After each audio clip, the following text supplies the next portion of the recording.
The story of Nelson Mandela does not begin with a man already known to the world as a symbol of justice, nor as the beloved elder statesman whose smile would one day captivate nations. It begins instead in the rolling hills of the Transkei, in a land of open skies and whispering grass, where the traditions of the Thembu people had been preserved for generations.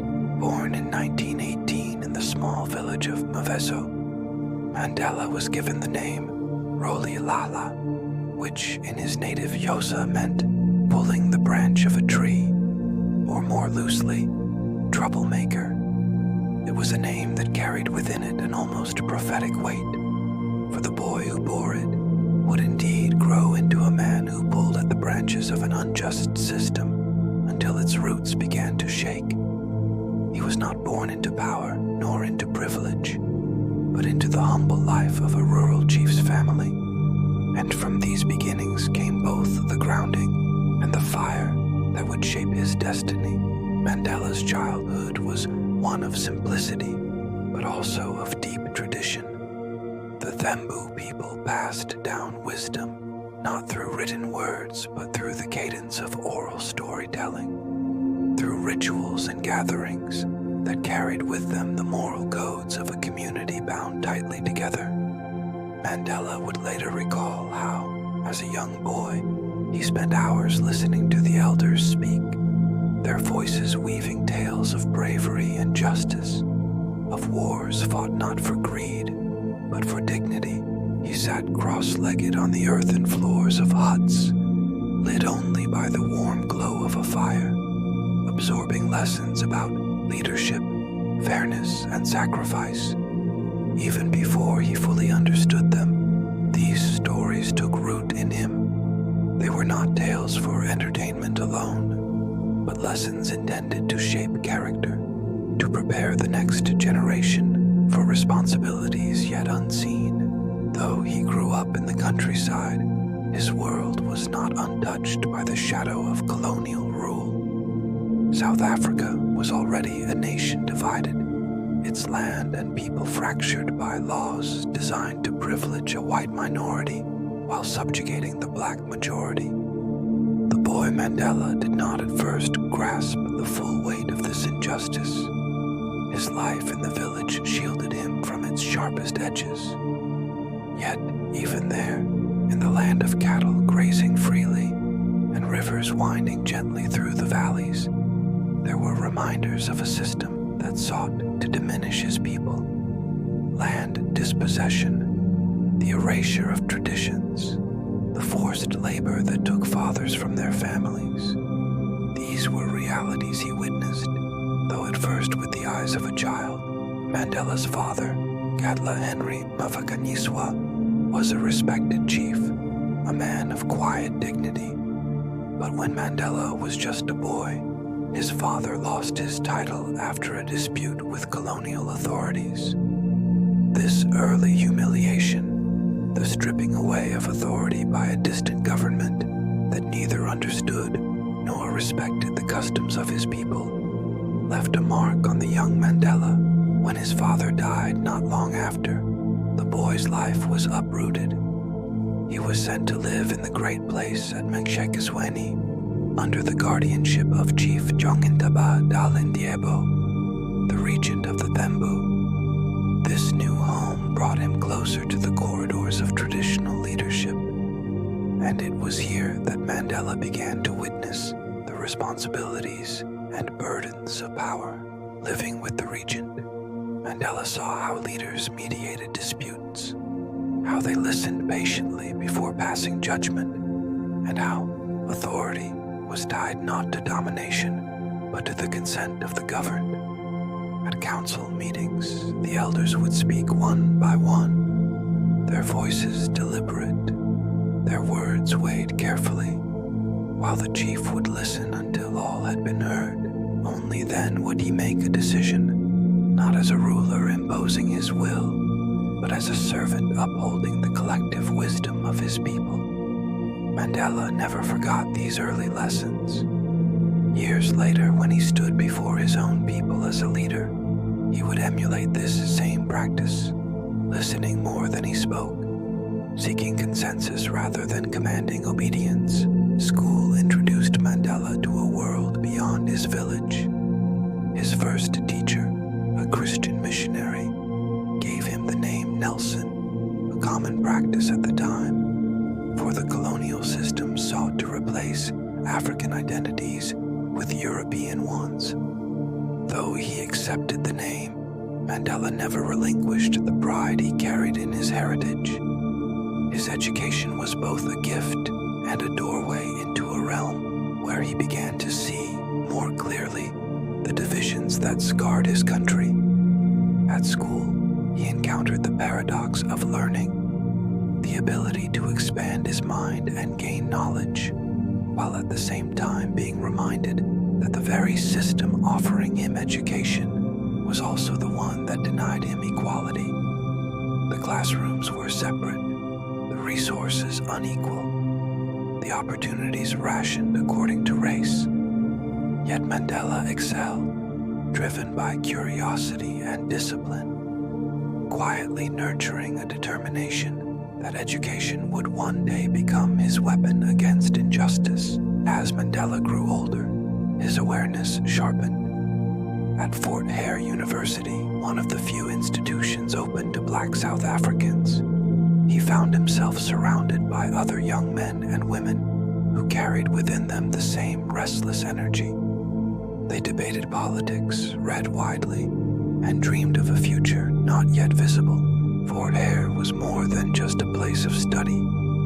It was a crucible where ideas collided, where the seeds of resistance began to take form. It was here Mandela first tasted defiance, refusing to conform when the student body rose against the administration in protest. Though he was expelled for his participation, the incident ignited within him a conviction that there was no dignity in silence when faced with injustice. His path then led him to Johannesburg, a city alive with contradictions. It was a place where fortunes were made in the mines, yet where the men who dug the gold lived in squalor.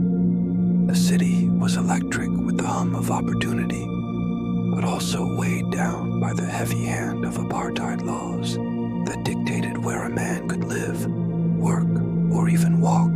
For Mandela, Johannesburg was a revelation. It was here he encountered the sharp edges of racial segregation in its full brutality, and it was here he met men and women who would shape his journey. He found work as a law clerk while pursuing his studies, his days consumed by books, his nights often restless as he considered the growing injustice around him. Johannesburg was also where Mandela began to meet the giants of political thought, the African National Congress activists, trade union leaders, and ordinary men who carried in their hearts a burning desire for freedom. He listened to their speeches, joined their gatherings, and slowly, inevitably, became part of their cause. His friendship with Walter Sisulu, who would become his lifelong comrade, opened doors to circles where plans for resistance were whispered in cramped rooms, lit by flickering lamps.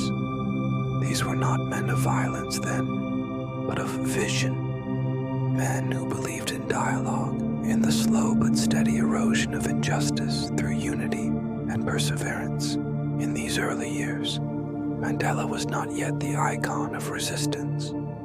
He was instead a man still learning, still forming himself, but driven by an inner force that seemed to propel him forward even when the risks grew heavy. He studied law not merely for a career, but as a means to arm himself with the tools to fight a system that sought to silence his people. He walked the streets of Johannesburg with the quiet determination of a man who knew his destiny was unfolding, though its shape remained hidden when the apartheid regime tightened its grip after 1948, declaring officially a policy of racial separation that permeated every corner of life. Mandela's path collided irreversibly with history. The laws became harsher, the oppression more visible, and the patience of the oppressed began to wane. Past laws restricted movement, families were uprooted, and entire communities bulldozed to enforce segregation. Mandela and his comrades could no longer limit themselves to polite petitions or quiet protests. They began to organize, to mobilize, to dream of mass action that could shake the foundations of the state. The Defiance Campaign of the early 1950s marked Mandela's first great foray into national resistance. Alongside Oliver Tambo, Sisulu, and others, he stood at the forefront of marches and demonstrations, deliberately breaking unjust laws in a strategy of nonviolent protest. Arrests followed, but rather than silencing the movement, they fueled it. Mandela's stature grew. He became known not only for his courage, but for his discipline, his ability to inspire without resorting to reckless words. Yet the weight of resistance was heavy. He sacrificed time with his family, endured constant surveillance, and knew that each step he took brought him closer to imprisonment. Still, he did not waver. As the decade wore on, Mandela's belief in nonviolence was tested. The state responded to peaceful protest, not with dialogue, but with bullets and batons. The 1960 Sharpeville massacre, where police opened fire on unarmed demonstrators, killing dozens, marked a turning point. For Mandela and many others, it was clear that the state recognized no humanity in the oppressed, and that new methods would be required. It was in this crucible of violence and despair that Mandela, once committed to peaceful resistance, began to consider the path of armed struggle. But before that fateful decision, Mandela had already endured years of trials, bannings, and harassment. He moved often in disguise, sometimes dressed as a worker, other times as a chauffeur, earning the nickname the Black Pimpernel for his ability to evade capture. He studied guerrilla tactics abroad, seeking knowledge not out of love for war, but out of necessity. For he believed that when a government closed every door to peaceful change, it left its people with no choice but to resist by other means. Yet even in these moments, Mandela's resolve remained anchored in a profound sense of justice. He was no revolutionary driven by vengeance, but by the belief that freedom must include not only liberation for the oppressed, but also dignity for the oppressors. He envisioned a South Africa not of reversed hierarchies, but of equality, where every man and woman, regardless of color, could walk freely upon the soil of their land. And so the long walk began, not yet toward freedom, but toward the years of trial and suffering that would come to define him. Arrested in 1962 and later sentenced in the Rivonia trial, Mandela faced the possibility of death with words that would echo across history, that he had cherished the ideal of a democratic and free society, and that it was an ideal for which he was prepared to die. When the judge instead chose life imprisonment, Mandela stepped into the next chapter of his journey, the long, dark years on Robben Island, where the struggle would shift from the streets to the confines of a cell, and where his spirit would be tested as never before. The gates of Robben Island closed behind Nelson Mandela in 1964, sealing him away from the world for what would become 27 long years. The journey from the courtroom of the Rivonia trial to the cold stone cell of the prison was more than a physical transition.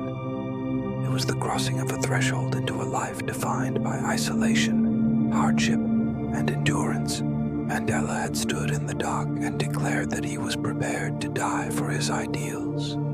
And though death was spared him, the punishment that awaited was no less severe. he would be stripped of his freedom, denied the company of his loved ones, and confined within walls designed not only to contain the body, but to crush the spirit.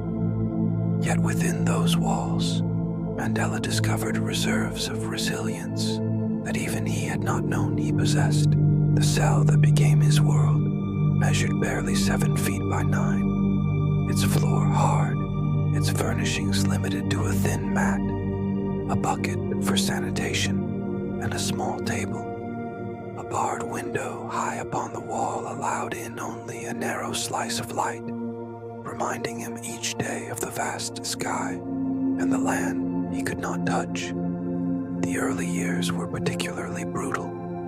Prisoners were treated as though they were less than human, subjected to degrading routines and menial labor intended to break them. Mandela, along with his comrades, was assigned to the lime quarry, where they spent long hours under the blazing sun, hacking at white stone until their hands blistered and their eyes burned. The reflection of the sun upon the rock was so fierce that it eventually damaged Mandela's eyesight, leaving him with a permanent sensitivity that would remain even decades later. The guards were harsh and unyielding. They called the prisoners by numbers instead of names, stripping them of individuality. Food was rationed unequally, black prisoners receiving smaller and poorer portions than Indian or colored inmates, a petty cruelty meant to reinforce the hierarchies of apartheid, even within the prison. Letters from loved ones were rare, often censored or delayed for months, and visits from family were limited to a few brief minutes behind glass. For Mandela, who had left behind his wife Winnie and his young children, this deprivation was perhaps the hardest of all. His children grew into adults without his presence, their lives unfolding in his absence. He missed their milestones, their laughter, their struggles, and the chance to hold them close. Yet he bore the pain with silence, refusing to allow despair to consume him. But Robben Island, though intended as a place of punishment, became instead a place of schooling, a university of struggle. Within its walls, Mandela and his fellow prisoners transformed the routine of survival into an act of resistance. They taught one another history, politics, philosophy, and law, exchanging knowledge like contraband smuggled beneath the watchful eyes of the warders. Discussions flourished in whispers, debates carried across the narrow corridors, lessons carved into memory rather than paper. Mandela became both student and teacher, absorbing wisdom from men older than himself, while guiding the younger ones who looked to him for leadership.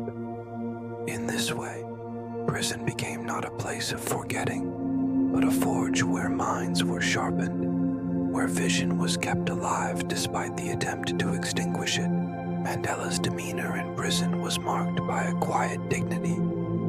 He carried himself with the calm assurance of a man who recognized that though his body was confined, his spirit remained free. He refused to be cowed by the guards, addressing them with the same courtesy he would extend to a colleague, and insisting on being treated with respect. Over time, this quiet insistence won him a measure of begrudging respect, even from those tasked with keeping him in chains.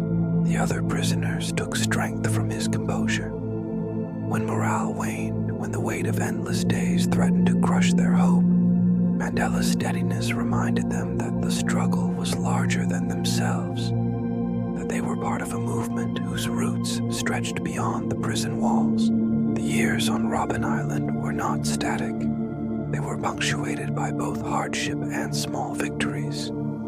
The prisoners organized petitions for better conditions, staged hunger strikes, and fought for the right to study, to read, to maintain their humanity. Slowly, incrementally, they won concessions. A book here, a slightly improved meal there, the ability to play soccer on weekends. These were modest gains, but within the bleakness of prison life, they were triumphs of persistence. Mandela believed that dignity was won not only in great acts of defiance, but also in the daily refusal to submit to degradation. Even as he endured these years, the world outside was shifting. The apartheid state continued its repression with brutal efficiency, yet resistance mounted. Internationally, the name Nelson Mandela began to carry weight. His face, unseen for decades, became a symbol of defiance. Posters bearing his image were carried in marches across Europe, the Americas, and Africa. His imprisonment, intended to silence him, had instead magnified his voice. He became the embodiment of the struggle, a living symbol of the price paid for freedom. Governments debated sanctions against South Africa. Artists wrote songs in his honor, and countless ordinary people carried his name in their hearts as a rallying cry for Mandela, who remained behind bars. The knowledge that the struggle had not been forgotten was both a comfort and a burden. He knew his name had become larger than himself, that he was no longer merely a man, but a symbol, and yet he was still human, subject to loneliness, longing, and moments of doubt. He missed the simple pleasures of life, the touch of soil, the laughter of friends, the embrace of family.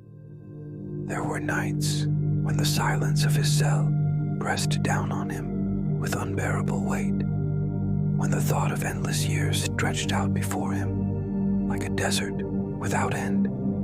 But he never allowed despair to claim him fully.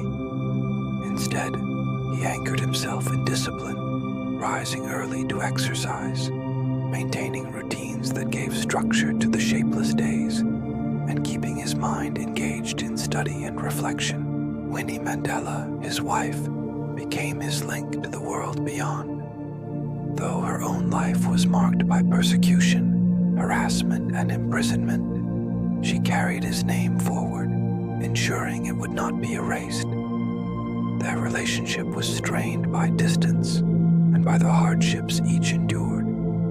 Yet Winnie's defiance kept Mandela's spirit alive in the hearts of millions. She became both a comrade and a voice, though their bond, like many forged in the fires of struggle, bore the scars of sacrifice. The 1970s brought changes. Mandela was transferred briefly to Pollsmoor prison on the mainland, where conditions were less severe, but where the isolation was greater. In those years, he began to engage in cautious dialogue with representatives of the apartheid government. He understood that freedom would not be won by force alone, nor by international pressure, but by negotiation. To some of his comrades, these talks seemed like betrayal, an unacceptable compromise with the enemy. But Mandela saw further. He recognized that even as the struggle continued, a future South Africa would require reconciliation, not vengeance. He believed that preparing the ground for dialogue was as important as preparing the ground for resistance. The 1980s marked a turning point. The apartheid state was under siege, not only from international sanctions, but from the growing unrest within South Africa itself. Townships erupted in protests, workers went on strike, and young people took to the streets in defiance of police batons and bullets. The world demanded Mandela's release, chanting his name in stadiums, carrying it in marches that stretched across continents.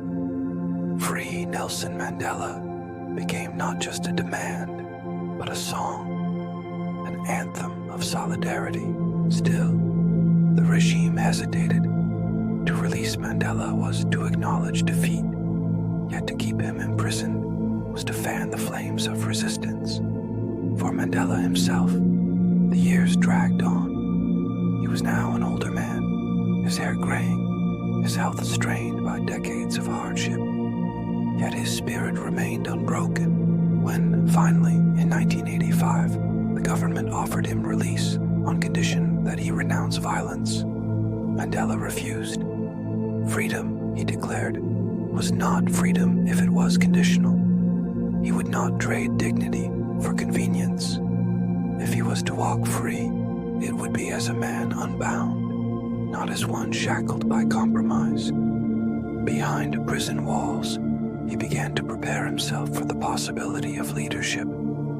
He reflected deeply on what it would mean to guide a nation fractured by centuries of oppression. He studied not only politics, but also human behavior, learning patience, restraint, and the art of listening. He knew that the day would come when his words would matter not only to those who suffered, but also to those who feared the loss of privilege.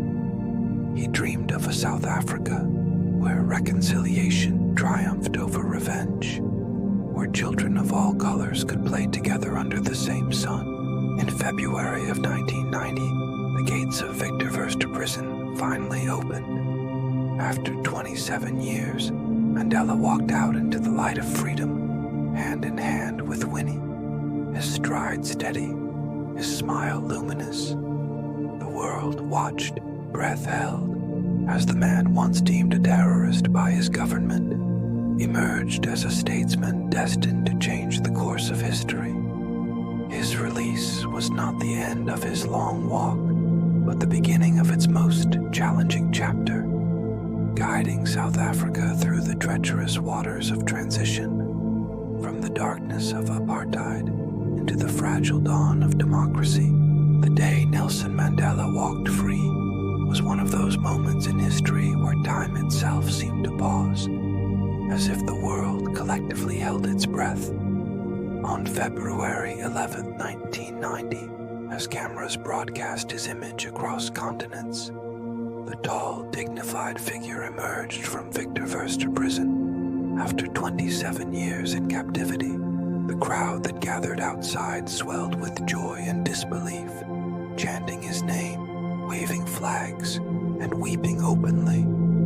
For those who had waited so long, his release was not merely the return of a man. It was the resurrection of hope. Mandela raised his fist, not in anger but in triumph, his face serene, his stride steady, as though he had been walking toward that moment all his life. The world saw in him not a broken prisoner, but a man tempered like steel in the furnace of suffering, ready to lead.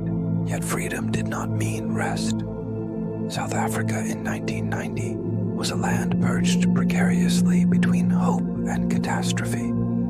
The apartheid system had been weakened, but it had not yet fallen. Violence surged in the townships as security forces clashed with protesters, and political factions jostled for power. The country was aflame with uncertainty, and civil war seemed a real possibility. Mandela stepped into this storm with a calmness that belied its ferocity.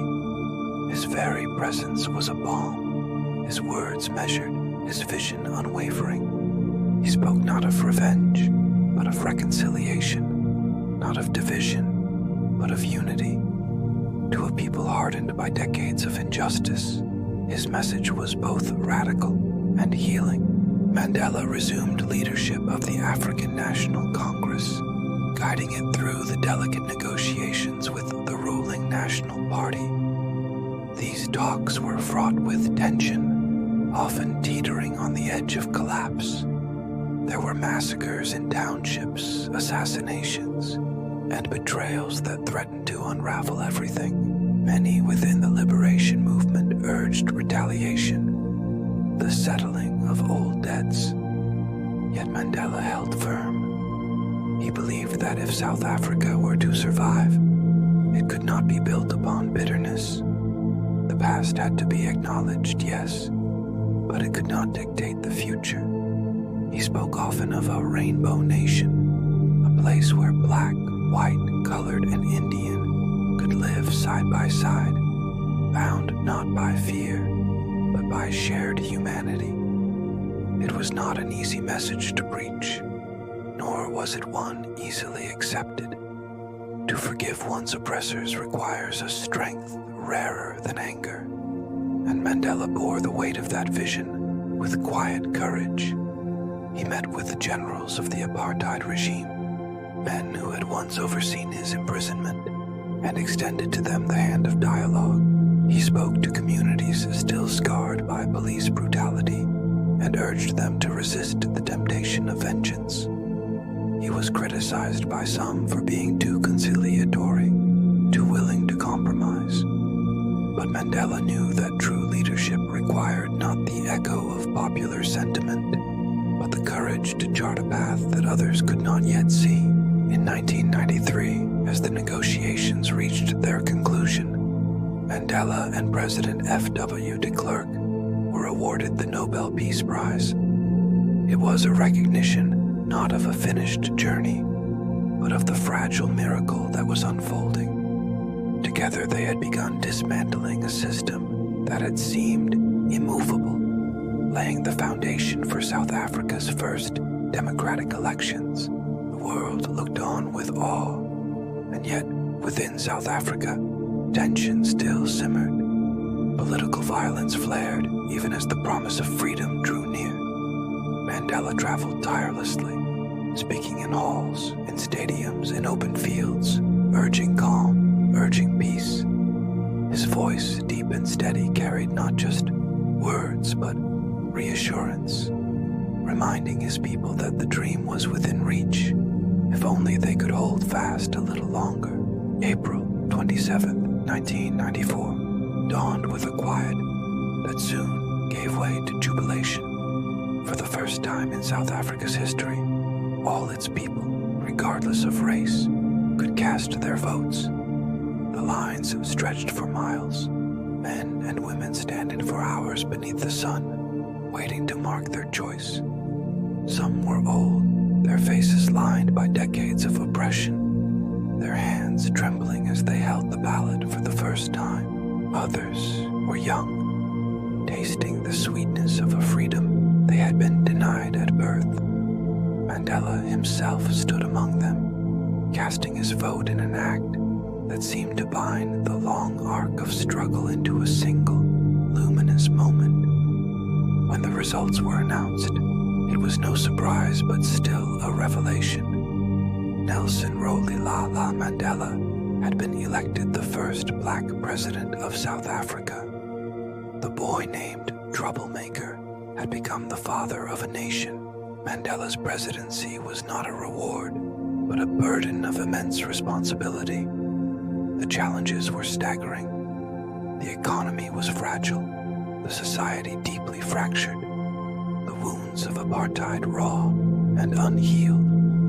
Many expected immediate transformation, as if decades of injustice could be undone in a single term. Mandela, ever the realist, knew that progress would be slow, that reconciliation was not an event, but a process. His government focused on dismantling apartheid laws, expanding housing and healthcare, and opening opportunities to those long denied. Yet perhaps his greatest achievement as president was less tangible. It was the creation of a culture of reconciliation, the Truth and Reconciliation Commission, led by Archbishop Desmond Tutu, embodied Mandela's vision of confronting the past without being consumed by it. Victims of apartheid's atrocities came forward to tell their stories, their voices quivering with pain, but also with the relief of being heard. Perpetrators were granted amnesty if they confessed fully, a process that was both controversial and cathartic. For Mandela, it was not about erasing memory, but about transforming it, ensuring that remembrance became a bridge rather than a chain. Mandela also understood the symbolic power of gestures. When South Africa hosted the Rugby World Cup in 1995, he appeared on the field wearing the green jersey of the Springboks, a team long associated with white Afrikaner pride. To the astonishment of the nation, he embraced the team as his own, uniting the country in a shared celebration of victory. That single act of donning a jersey became a moment of profound healing, a visible sign that reconciliation was not just a dream, but a living reality. Yet Mandela was not without flaws. His presidency faced criticism for slow progress in tackling poverty and inequality, for compromises that left economic structures largely intact. His personal life was marked by pain, including the dissolution of his marriage to Winnie.